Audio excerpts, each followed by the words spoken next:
Your true wealth is your time and freedom. Money is just a tool for trading your time. It's a container to store your economic energy until you're ready to deploy it.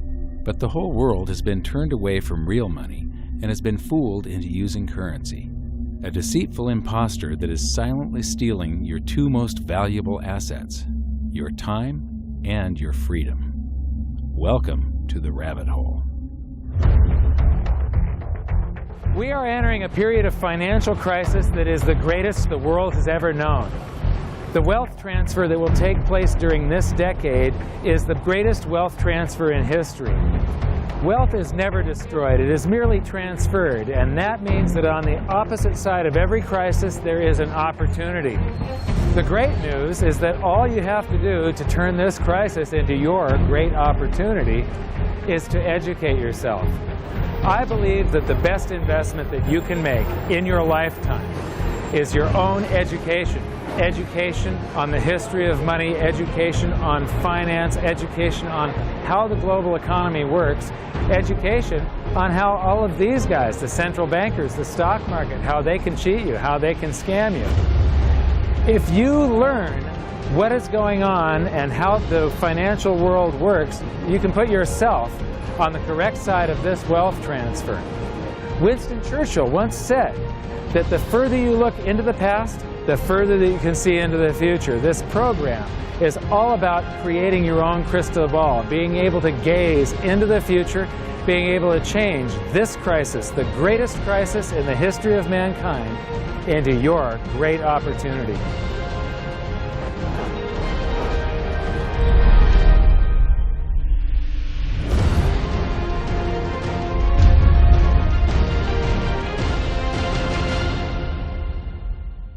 The hidden secrets of money, some of them are hidden in plain sight. They're like right in front of you. The way the monetary system works is something that isn't actually hidden away from all of us. It's out in the open, but it's complex and people just they can't see how it works. It's hard for them to imagine that we're living in such a hoax. Others are meant to be secret, but the truth is slowly coming out, like the Federal Reserve being a private corporation and not really part of the U.S. government. But when I started studying this, what I found was that there was no place that I could point people to where they could get it all in one spot. And so I basically decided to write my book about it and consolidate monetary history, economics, the markets, fundamentals of gold and silver. There's a lot of smoke and mirrors in economics, and I've sort of made it my job to lift the fog for people.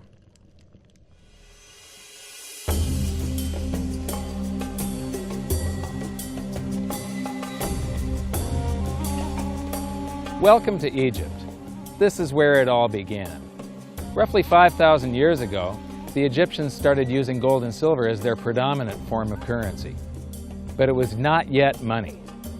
The pieces of gold and silver that they were using were odd sizes and weights, odd purities, so it still was not interchangeable, where each unit is the same as the next. This meant that nothing really had a price yet. You couldn't put a price of so many coins on something because they didn't have coins yet. Trade was still difficult. It was still a guessing game when it came to the exchange of values. One of the reasons that we are in the financial mess that we are today globally is that people do not understand the difference between currency and money. Currency is a medium of exchange, a unit of account. It is portable, durable, divisible, and something called fungible. Fungible means that each unit is the same as the next unit. A dollar in my pocket buys the same amount as a dollar in your pocket. Money is all of those things plus a store of value over a long period of time. Even financial planners, bankers, your accountant, they don't understand the difference between currency and money. The currency in your pocket is a medium of exchange. It's a unit of account because it's got numbers on it. It's somewhat durable, it's portable, it's divisible in that you can make change, and it's fungible. A dollar in my pocket buys the same amount as a dollar in your pocket. But because governments can print more and more and more of it, and dilute the currency supply, it's continually transferring wealth out of your pocket, out of your bank account, to the government and to the banking system. The reason that gold and silver are the optimum form of money is because of their properties. It's an easy medium of exchange because gold and silver store a large amount of value in a very small area. It's a unit of account. Pure gold has the same value all over the planet. So an ounce of gold buys the same amount here in Egypt as it would in China or in the United States. It's durable. The same gold that Egyptians were using in trade 5,000 years ago is still here with us today. It does not corrode. It's divisible. You can make change with it. It's very portable. You could use something like oil as money. It's just that you can't carry around a barrel of oil on your back. It's fungible. Pure gold is the same wherever it is on Earth. Pure silver is the same wherever it is on Earth. It's limited in quantity. That's the reason that it maintains its purchasing power. Governments cannot print it.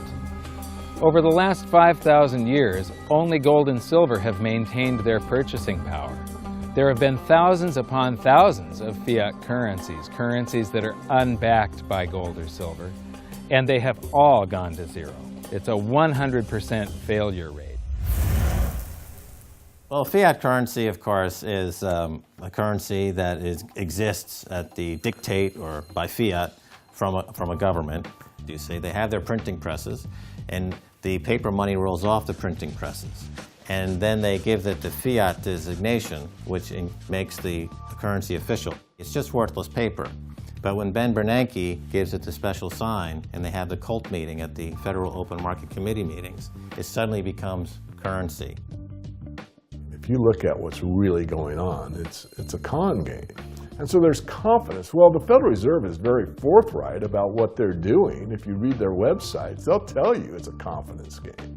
They tell you that there's no intrinsic value in their money. They'll tell you that they print it backed by absolutely nothing. They actually display all these facts. But if you tell somebody in the public that this stuff is created out of thin air, there's no backing whatsoever, it's absolutely worthless, it's about as valuable as monopoly money, they'll look at you like you're nuts. Is there an example throughout history of a fiat currency, a piece of paper that's unbacked by anything, surviving? Short answer, no. Long answer, no. And here's why. When Addison Wiggin took over at the Daily Record, when they got cranked up, Bill Warner asked him to catalog all of the fiat currencies throughout history and what happened to each of them. Addison dutifully went to work. Within a short period of time, he had gone through the alphabet. All the fiat currencies that started with the letter A were done. They all went to zero. He was halfway through the letter B, and all the fiat currencies that started with the letter B, and there were 600 of them in just the first letter and a half of the alphabet, and every single one of them went to zero. Every one. 600 fiat currencies that start with the letter A, and half of the ones that start with the letter B are 600 of these things. Not one ever came close. You think this one, the United States dollar, is going to be the first one after all that? I don't think so. No. No currency, fiat currency has ever survived. None. The thing about money is there actually is a fairly well accepted definition of what money is. The question is, as you apply that definition to particular things that people claim to be money, do they fit the definition? Well, just take the paper dollar, for example. How well does it perform those functions? Well, store of value. The dollar has lost 95% of its purchasing power since the creation of the Federal Reserve in 1913. So not very good as a store of value. One of the things I do is just a way to get the audience's attention is I have a slide, and there are 3 pictures on the slide. One is a pile of monopoly money. The other one is a pile of Federal Reserve notes, what Americans would call paper money. The other one is a solid gold American Eagle 1-ounce coin. And the title of the slide is, which of these is not like the other? And if you know the show Sesame Street, or you have children who watch it, it's one of the favorite vignettes in Sesame Street. And what it really is a kind of IQ test for 5-year-olds. They're supposed to look at the 3 things and look at characteristics and find the one that's not like the other. Well, I've shown this slide to groups of Ivy League university professors, and I've also shown it to children, kind of 5 years old, my nieces and nephews and so forth. And when the professors look at it, they say, well, clearly the dollars are not like the others, because gold has no role as money, and monopoly money is junk, and the American dollar is a store of value, so that's not like the other. But the children look at it and they say, well, the gold coin is not like the other, because the other two are just piles of paper, and the gold coin is clearly something different. So my question to the audience is, who's smarter, a 5-year-old or an Ivy League professor? Before World War I, each note that a treasury issued would say that there have been deposited with the United States Treasury $20 in gold coin payable to the bearer upon demand. The money was in the vault. The currency was a note they gave you that was a claim check, only a claim check on the money, the same as if you go to the dry cleaners and you give them your shirt and they give you a claim check for your shirt. The value is that shirt at the dry cleaners, not the piece of paper that says that you own that shirt. So our currency that circulated was the paper US dollars, and they were claim checks on money. The next hidden secret is the difference between currency and money. Money must be a store of value and maintain its purchasing power over long periods of time. As we progress through this series, you'll learn that national currencies are really a tool used by the government and the financial sector to leech away your time and your freedom by stealing your purchasing power. So rather than storing your economic energy, currencies leak. Now compare that to the gold and silver the Egyptians were using. Like I started with, it still wasn't money because it wasn't interchangeable yet. But they were on the right track, as gold and silver have proven over thousands of years to be the ultimate store of value. Gold is only formed when a star explodes, a supernova, and it stays around forever. This is one of the properties that make it the ultimate money.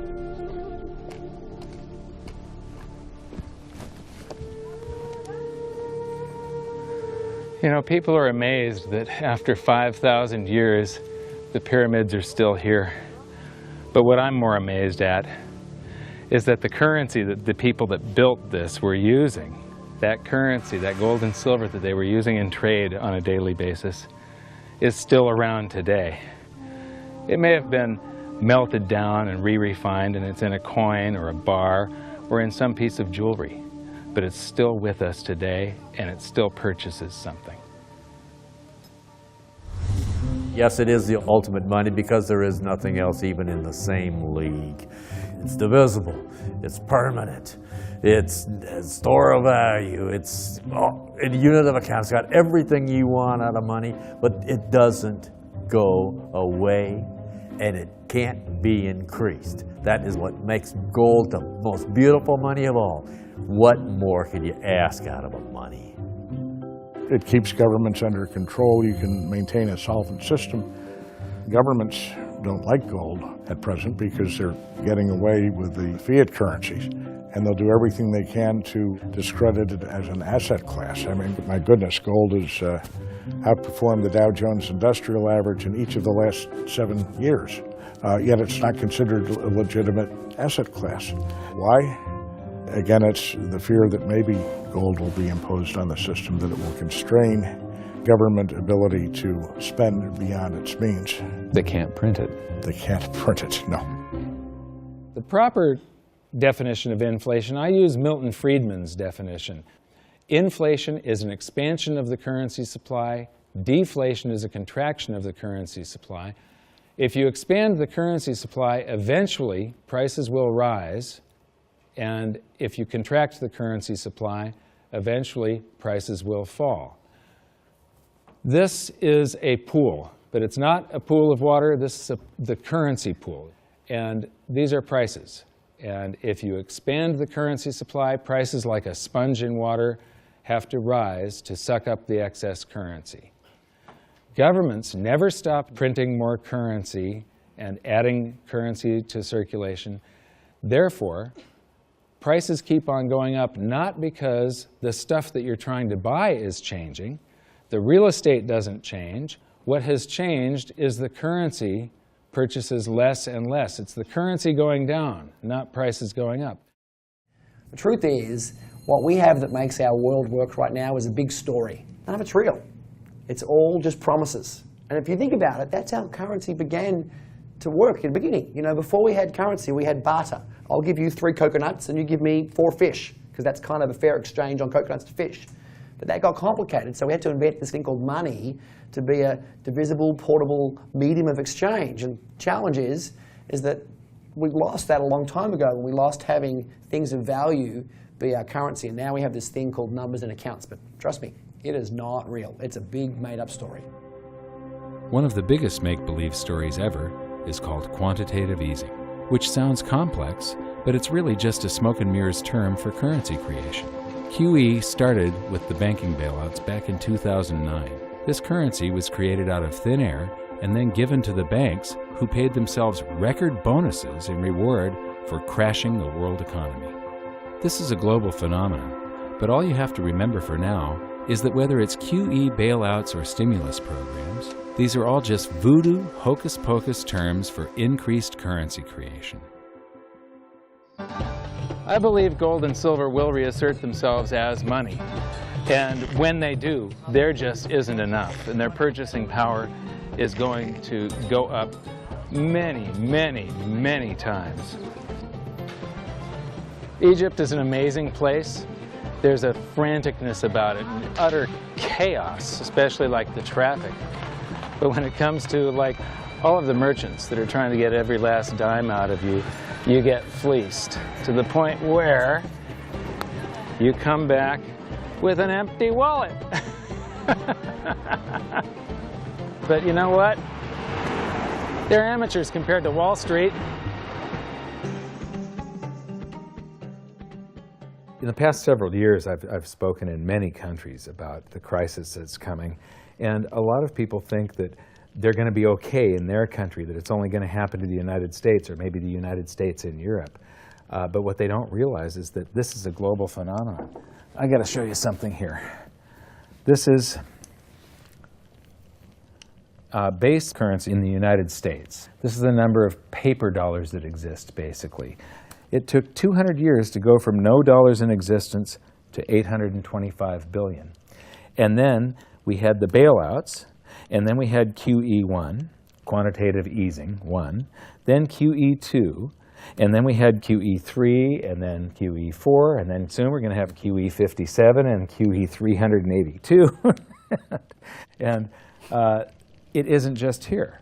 This is what the Canadian currency supply looks like. This is Australia, South Africa, Russia. Now, this starts out in just the year 2001, and this is like 18 times more currency in existence in a little over a decade. Here's Singapore, same story. Look at that, since the crisis, just bam. India, China, every government on the planet is doing this insane deficit spending and expanding their currency supplies, doing bailouts. And history shows that there is no example of this turning out well. It is sometimes amazing that we haven't experienced more inflation than we have. If they keep expanding the money supply so vastly, why aren't our prices growing faster than they really are? And the answer is that a good chunk of the money that the Fed created has been shipped overseas. I remember early in my research, I heard this expression that the Americans have exported their inflation. I thought, what is that? How can you export your inflation? Put it in a box and send it out? What do you do?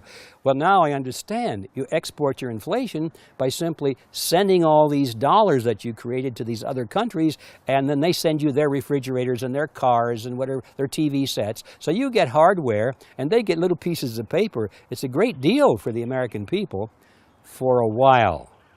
For a while. Sooner or later, all of those pigeons come home to roost. When the time comes, as it looks like it's now coming, When the rest of the world is saying, we don't want to play this game anymore. Uncle Sam's dollars are just becoming worthless. There are too many of them. We've got to find something else other than American dollars.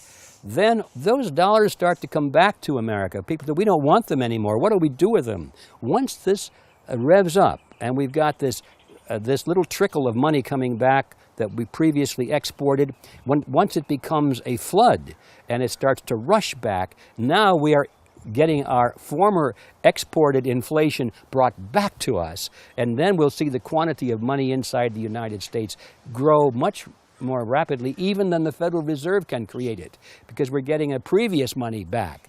And that's when we will really see the tanking of the US dollar in terms of what it will buy. During the second round of quantitative easing, global food prices went up 60%. And this created a humanitarian disaster for the 2 billion people on Earth who live on less than $2 a day. These people were hungry to start with, they became hungrier, and some of them started overthrowing their governments in North Africa and around the Middle East. So quantitative easing was the spark that ignited the Arab Spring. So that's it. When you create money, you get some sort of inflation. It just depends on where the inflation goes. It's all going down, down, down. Peasants are reeling from a game of coins and crowns. Given the premise that you have a permanent underclass or poor class, and how does inflation affect them disproportionately, it affects them basically in the percentage of their income that goes to food. And we see this as a ratio, and we know that there are some danger points. For example, in Egypt recently, once that ratio got to 40% of income going to food and the price of food rising due to inflation, when it got to 40%, that's historically a point where people actually stage a revolution. That's exactly what we saw. The French Revolution, similarly, was all around the price of food getting to a certain critical point where people simply, the risk-reward for revolution was favorable toward revolution. When they print it up, then it all goes down. Well, exactly right, because when you have a runaway inflation, it's punishing the very people who are most productive in society. In other words, the people that produce more than they consume and save the difference. The problem is that those productive people, the savers, save in their national currency. And unfortunately, the national currency is just a fiat piece of paper at this point. So when it's destroyed through runaway inflation, that $100,000 that you were hoping to retire on doesn't exist. And the things that you were going to buy with it and provide for others don't exist either. Now what are you going to do? So that all seems pretty scary. However, this is going to happen, and you can only play the hand that you're dealt. But the great news is that gold and silver always end up doing an accounting of the expansion of the currency supplies. Basically, the will of the public and the free markets. When governments do this kind of stuff to their currency supply, they debase it. Eventually, it comes back in inflation. People sense the loss of their purchasing power. They rush back to gold and silver, and they bid the value of the gold and silver up in the country until it meets or exceeds the value of all the currency in circulation. This is a process that's been going on over and over again throughout history, except this time it's happening on a global scale. It has never before happened in all countries at once. And that means that this is the greatest wealth transfer in history. Therefore, it's the greatest opportunity in history, and it's not going to happen again in your lifetime. So now we've learned that your true wealth is your time and your freedom. Money is a trading tool that stores the economic energy that is your time and freedom, whereas currencies leak them away. Gold and silver are the ultimate money simply because of their properties.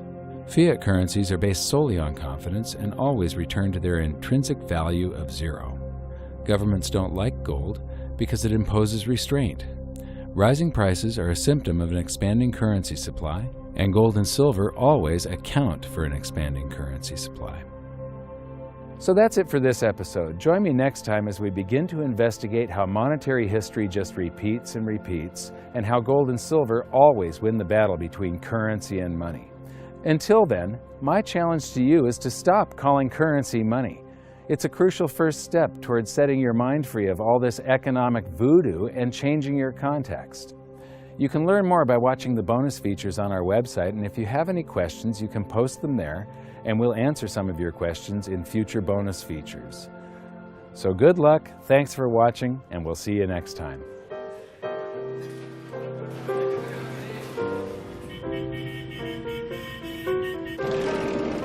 Good morning.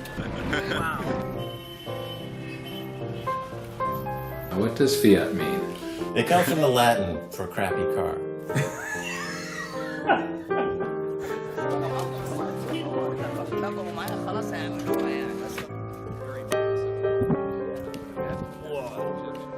In the desert in a suit. My camel died. You're not too sure about that, are you? Huh?